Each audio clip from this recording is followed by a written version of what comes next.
A shroud of mist blankets the valley as the call of birds announce the new day. It's early morning in Bushenyi district, southwestern Uganda. In the Nyaruzinga wetland, papyrus plants sway in the wind as a delicate butterfly alights on a stem. This scene looks vastly different than it did just a few years back. Then, about 200 families had transformed the wetland into small farms to grow rice and graze animals. Here, there were crops.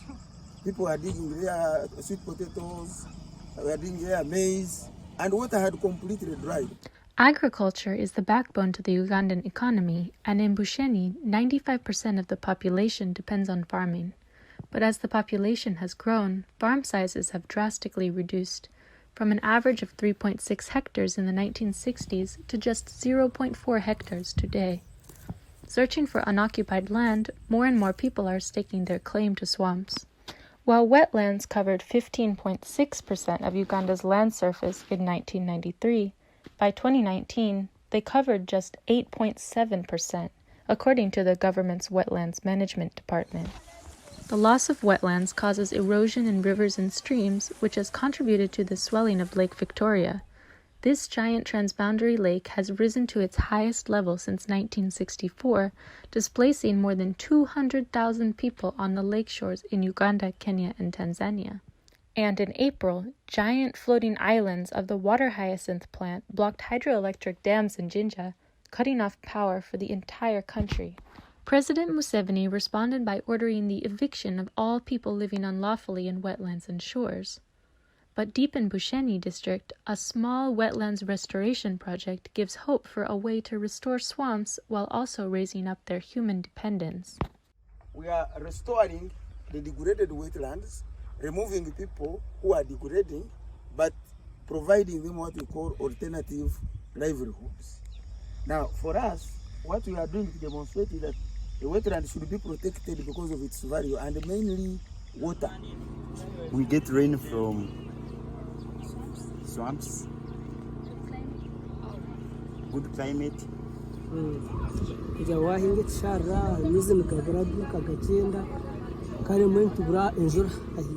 then out of the sensitization meetings with the communities, we form what we would call a restoration committee, made up of the community and the local government. And because mainly what was here were channels dug in the wetland to take away water. So what the communities did, we had to block the drainage channels to make sure that water is no longer moving out from the wetland. And once you have done that, then the wetland starts recovering. The project is part of a $44 million government project funded by the Green Climate Fund in partnership with UNDP. By 2025, this 8-year project is expected to restore 24 degraded wetlands and their catchment areas in 16 districts of eastern and southwestern Uganda, benefiting at least 800,000 people who live in and around the swamps. This wetland has been restored. We have now put a water reservoir. We are going to put a solar pump. We are going to pump this water into reservoirs up. This area has been now given to us. We are going to turn it into farmland and divide it into plots where communities can do different activities, but mainly horticulture, vegetables, carrots, cabbages, tomatoes, those ones which have quick market. So what we shall do is, once water is pumped into the reservoirs, we shall again now release it by gravity and provide them what we call drip irrigation, so that they are able to produce throughout the year. Where they can easily find it and use it in their gardens. So as you can see in this other section, the irrigation system is now complete. It is now working. So this helps people in getting yields and be able to acquire an income from this. But because we are partnering with the college, the TTC, they are going to have one fish pond for the TTC for training their students. They will also have plots, farm plots, because they have students who are specializing in teaching agriculture. So this time they will be using it for practice. At the same time, producing their own vegetables and also fish for the school. We have about 1,000 people who are going to benefit from this project. If you move around Bushenyi, they harvest the wetland grass for mulching their banana plantations. Because when you mulch, that means you are keeping moisture in a plantation, so that even during the dry season, you are not affected.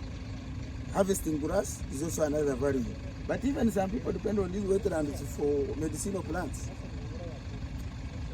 Secondly, rainfall. I think you saw what was happening in the morning. Everywhere was like, there was a lot of mist, yeah? But when there's no wetland, you don't see it. So now people, they're displaced from the environment. Now it is recovering. Now we are using this one as a source of income from the environment. In the wetlands, it's where we get these ones, the materials for making the baskets, and in the palm leaves for making mats. So if they make mats, they can get income instead of cutting them without waiting anything. Worldwide, wetlands are a reservoir of biodiversity, covering just 1% of the Earth's surface, but harboring 40% of the world's species. Once the wetland is degraded, everything disappears. The animals disappear because the habitat is degraded. They no longer have a home. The statungas disappear, the frogs disappear, the birds disappear. Now, once you restore and the wetland starts coming back, the biodiversity starts coming back also. So it is a process. Actually, if you come here after like 3 years, you'll find so many birds around here. You'll find so many frogs producing around here.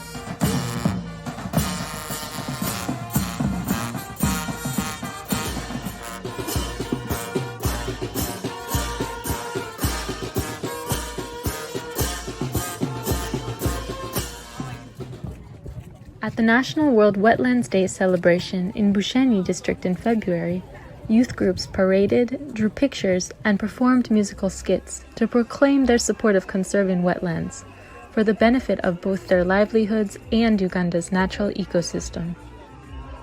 We must save our wetlands and biodiversity for a shared prosperity, they sang. I'm Annika McGinnis.